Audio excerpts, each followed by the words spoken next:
Assalamualaikum warahmatullahi wabarakatuh. Baik, teman-teman, di sini saya ingin sharing tentang bagaimana perbedaan dari switch unmanaged dan juga switch managed. Mungkin teman-teman juga bertanya, kok nggak dibahas perbedaan antara hub dan switch? Jadi pada kesimpulannya, hub dan switch itu perbedaannya itu sudah tidak relevan sekali untuk saat ini. Karena rata-rata yang ada di pasaran sekarang itu semuanya sudah tipe switch. Tapi pertanyaannya kemudian adalah, apakah switch-nya itu dapat di-manage atau tidak di-manage? Atau bisa kita bilang switch yang unmanaged. Maka dari itu, saya eh, membuat video untuk perbedaan switch unmanaged dan switch managed.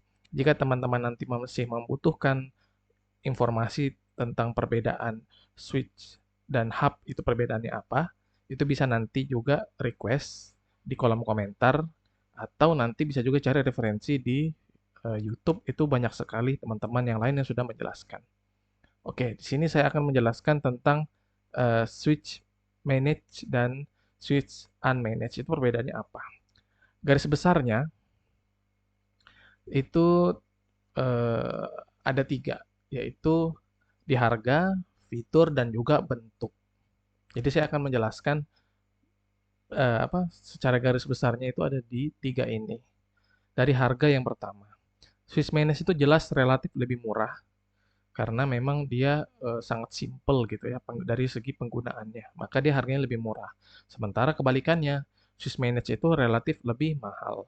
Dan yang ketiga, ini juga update terbaru di beberapa tahun belakangan ini, switch manage itu ada yang mendukung fitur cloud atau remote jarak jauh.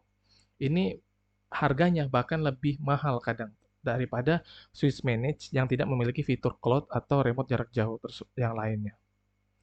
Oke, itu dari harga ya. Jadi perbedaannya itu yang pertama, yang paling gampang untuk kita bisa perhatikan. Baik, kemudian dari segi fitur. Switch unmanaged itu hanya memiliki fitur basic sebagai switch, itu sudah jelas sekali karena dia hanya penggunaannya itu hanya simple sekali ya sebagai switch. Yang kebalikannya, switch managed itu memiliki banyak sekali fitur atau bisa saya bilang melimpah akan fitur-fitur di switch.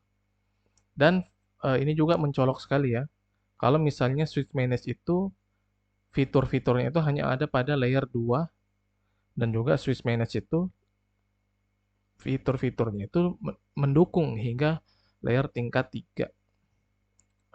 Layer 2 dan layer 3 ini mungkin teman-teman yang sudah pernah belajar tentang OSI layer dalam dunia networking pasti sudah tahu ya. Atau teman-teman yang belum tahu mungkin bisa nanti request pembahasannya kalau memang eh, mau tahu gitu ya. Atau nanti bisa cari juga di YouTube karena banyak sekali pembahasan tentang OSI layer. Sebelum kita lanjut, saya juga lupa menambahkan di sini bahwa karena Switch Manage itu memiliki banyak fitur, konfigurasinya pasti akan lebih ribet dan akan pasti lebih kompleks. Sementara Switch Unmanaged itu memang penggunaannya sangat simple karena dia hanya memiliki fitur basic sebagai switch, maka dia tidak perlu diatur sebagaimana repotnya mengatur switch manage. Itu perbedaan juga yang sangat mencolok sekali dari switch unmanaged dan manage. Oke, kemudian kita bisa lihat perbedaan dalam hal bentuk ya, yang mana antara switch unmanaged dan switch managed itu hampir tidak memiliki bentuk yang berbeda. Jadi relatif lebih sama. Tapi bagaimana caranya biar kita bisa membedakannya dalam hal bentuk? Saya bisa bisa saya bisa bilang di sini paling gampang itu untuk mengetahui perbedaannya itu dilihat dari bagian seri atau nomor model switch. Karena saya lihat di setiap merek itu antara yang manage dan unmanaged itu mereka membedakannya dari segi tipe serinya atau modelnya gitu. Atau paling gampangnya juga kalau misalnya teman-teman melihat sebuah switch itu di bawahnya ada IP address atau sebuah keterangan admin dan password dari sebuah adminnya, itu berarti sudah dipastikan itu merupakan switch manage, ya. Jadi seperti itu. Kemudian saya ingin memperlihatkan bagaimana eh, fitur-fitur dalam switch manage tersebut. Di sini saya sudah ini ya, sudah apa namanya ini, punya sebuah switch di dalam aplikasi TP-Link ya, yang sangat mudah digunakan. Di sini ada fitur switching ya. Fitur switching ini apa namanya nih? Ya seperti namanya, fitur switching. Ada port setting di sini kita bisa ngatur speed atau duplexnya ya. Apakah dia nanti 10 apa namanya nih? 10 Mbps atau 100 Mbps atau mungkin langsung ke gigabit 1000 Mbps gitu. Bisa half atau full gitu duplexnya.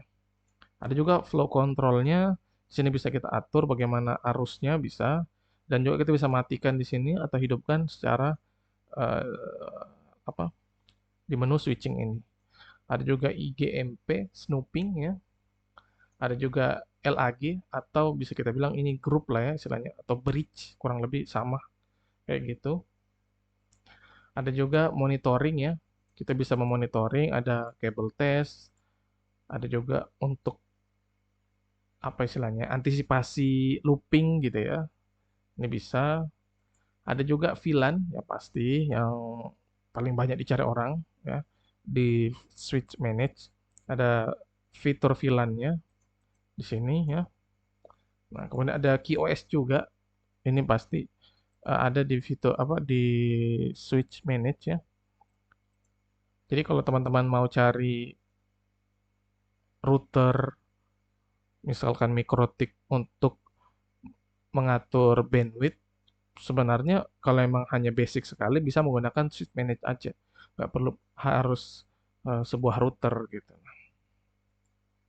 Di sini ada bandwidth control dan lain sebagainya.